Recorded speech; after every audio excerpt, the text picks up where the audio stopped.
Manchester United's pursuit, though, of Mason Mount, James, because that continues. A second offer has been made for him and rejected as it stands.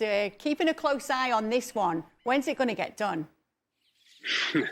Well, what we've seen with the other deals with Havertz and Kovacic is Chelsea lower their asking price.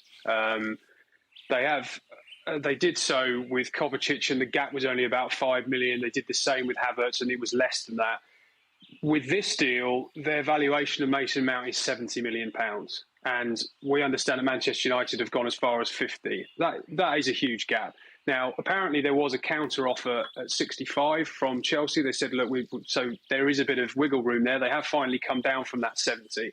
But I think they're probably going to have to come down a little bit more to get this done for two reasons. One, personal view, not sure he's worth 70 million, maybe not even 65 at the moment when you think he's got a year left. I really like Mason Mount as a player. I think he'd be a very, very good signing for Manchester United.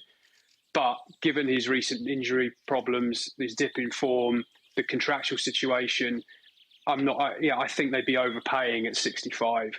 If they could get him for 55, maybe 60, I could think you could accept that as a good deal for everybody. So that's the thing where we are. And, there was talk earlier in the window that maybe Liverpool might look at him. They've obviously gone elsewhere with Alexis McAllister. Arsenal were even linked with him at one stage, although I don't think that ever got sort of serious. The problem with United, of course, is that their primary issue is they need the ownership situation sorted. They don't know what their budget is. Eric Ten Hag is even on record as saying, I don't know how much money I've got to spend this summer. And clearly, their number one issue is a centre-forward. They have to buy a centre-forward.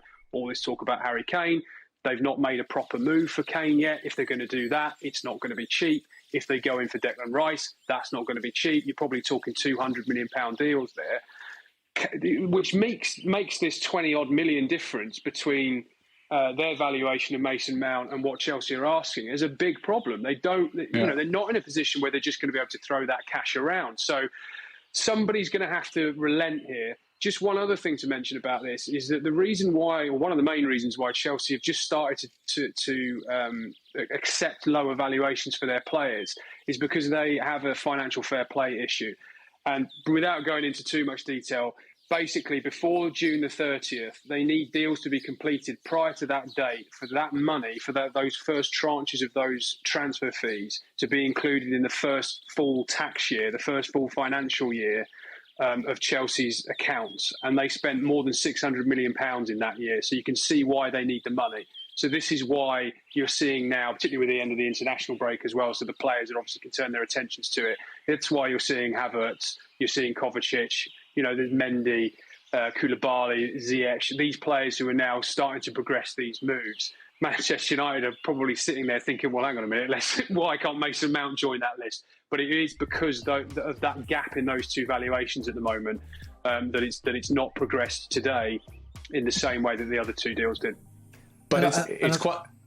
I'm just saying that it's quite easy to understand that Chelsea are waiting a bit here because the owner situation at Manchester United, they don't know. They think that if there comes in a new owner, they will find a way to pay the fees anyway. And if you see this list, and when you see the sponsors they're getting in Saudi Arabia at the moment, they just find that this deal with Manchester United is just something we do in the back room later.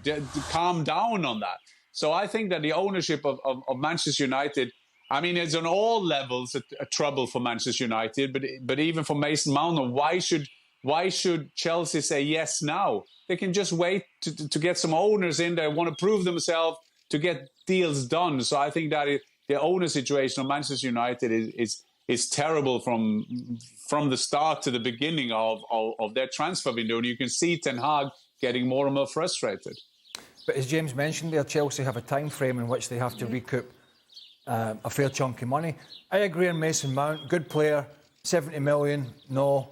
Don't forget United have already lumbered themselves at the moment with a couple of £100 million or dollars, whatever you want to call it, of wide guys that have barely kicked a ball. Well, that's the fear from a lot of the fans. Jadon Sancho, who may come good, and Anthony, who personally I don't think will ever come good, I have to be honest. He has little moments. But that's a lot of money, particularly when you try to get Marcus Rashford to sign a new deal. because he was such a big player for you last year. Can't afford to lose him. There's a big salary. And if you don't buy a number 9 of proven quality, you're not going to close that gap. You're not going to close the gap to Arsenal and to Man City. So these are huge problems for Eric Ten Hag. I mean, you know, when you're bringing in Wout Weghorst to try and fill a gap, that's a huge problem. A huge problem. And you want to put Marcus Rashford through the middle if you're desperate, then who do you put wide? You put wide 2 guys, or you got the choices of guys who haven't played well, or you have to go to the younger players, like Pellistri or Garnacho. And that's not ideal in a scenario when you're chasing down the teams that I mentioned. So a difficult scenario all round, but certainly from Chelsea's perspective, they need to get some players out. I'm just wondering how many of these players going out do you know? Is Pochettino, is he driving a little bit of this, or is this purely financial? Well, a lot of the players that we're talking about were made available in January and have been made available prior to Pochettino's appointment. So I think in a lot of instances they've sort of said, look, we want to do this. What do you think? He certainly had his input. I mean, look, technically he doesn't start work until July the 1st, but obviously he won't have taken that job without having a say over the composition of the squad. But I think, you know, from what I was hearing from a long way out of this transfer window, there was going to be a fire sale. There had to be, because the financials demanded it. They had 31 first-team players. The dressing room was too small.